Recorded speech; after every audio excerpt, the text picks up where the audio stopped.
үшін белін бекем буған ақ білек күшімен ақ найза ұшымен қорғаған бабамның үлгі алып ісінен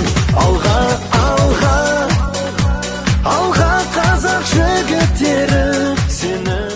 Сарбаздар, сіздерді бөлім басшылығы атынан және өзінің атынан бүгінгі келіп жеткен Қазақстан Республикасының қарулы күштерімен құттықтаймын. Сіздерге ең бірінші ендеріңе саулық, аман-есен борыштарыңызды өтеп, үйлеріңе қайтуына тілектеспін.